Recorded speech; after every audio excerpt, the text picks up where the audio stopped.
As pessoas falam muito sobre o número de pessoas mortas, né? Mas não falam que as pessoas que estão internadas geralmente estão no CTI, né? Necessitando de fralda descartável, fralda geriátrica, dopado por 15 dias e entubado, né? Sendo trocado pelas enfermeiras sem poder ter visita e a família sem saber a notícia da pessoa.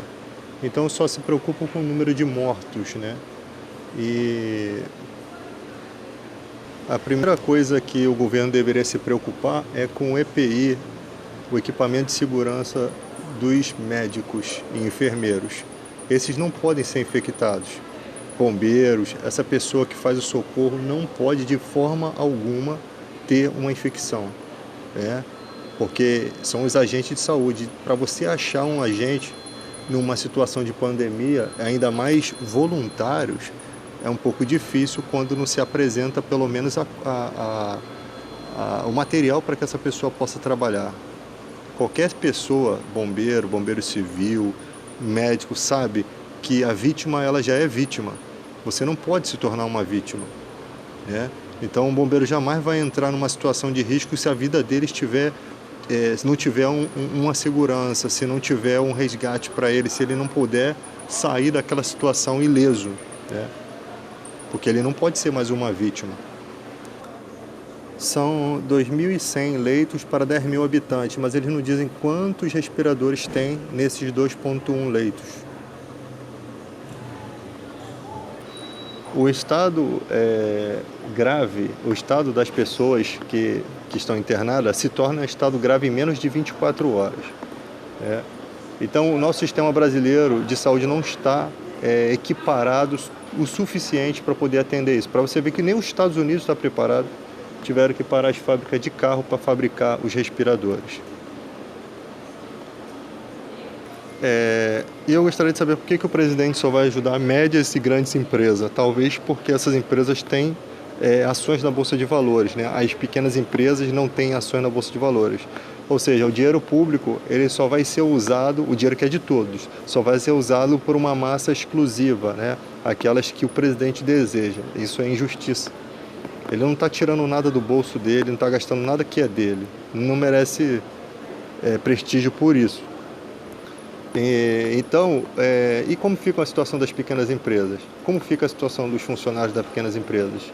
O presidente não vai ajudar nem no salário dessas pessoas para manter os empregos dela? E como vai ser a economia se as pessoas estão sendo mandadas embora, vão ficar na conta do governo? De qualquer forma, a situação vai dar ruim. Milhares de pessoas desempregadas, sem conseguir um trabalho de carteira assinada, sem esperança, largada a Deus dará, né? E vai ter que ser financiada pelo governo. De qualquer forma, a economia não cresce.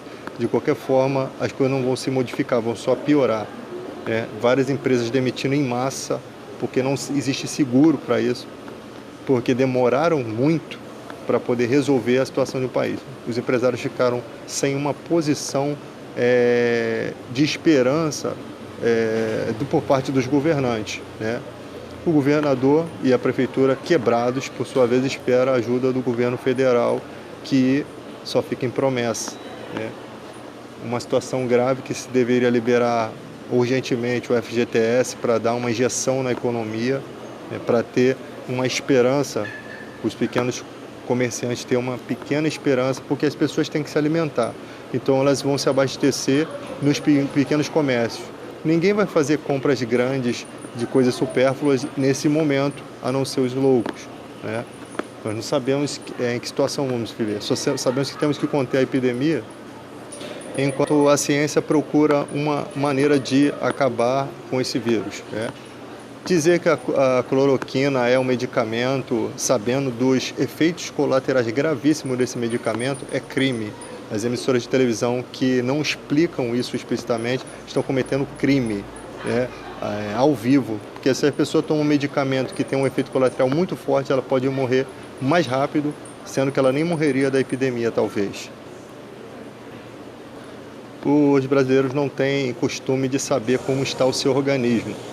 Vou usar o exemplo da carambola. Muitas pessoas morrem simplesmente pelo fato de comer a carambola, que tem uma toxina letal para pessoas que têm problemas nos rins. Às vezes o sistema renal da pessoa está trabalhando com dificuldade e só falta aquela toxina para matar a pessoa. Para você ver como o ser humano é vulnerável e às vezes não sabe a sua condição física, a sua condição interna. Informações precisa ser conversada, ter coerência, as pessoas precisam ouvir, as pessoas precisam não pensar só em si e elas precisam estar aptas a descobrir a verdade, ir atrás da verdade e não ficar escondendo a verdade e colocando as suas verdades, né? Indo contra a ciência, contra o Ministério da Saúde, que não é uma pessoa só que está representando, são vários órgãos. Não é possível que todos eles sejam mentirosos. Não importa a quantidade correta de quantas pessoas estão mortas ou internadas. Até importaria, mas no momento se deve levar em consideração o que é uma internação, os sofrimentos de uma internação em relação à morte, né? Mortos já estão causando dor e sofrimento para os seus parentes. Internados também estão causando dor para quem está internado e sofrimento também para as suas famílias. Então isso já devia ser levado em consideração.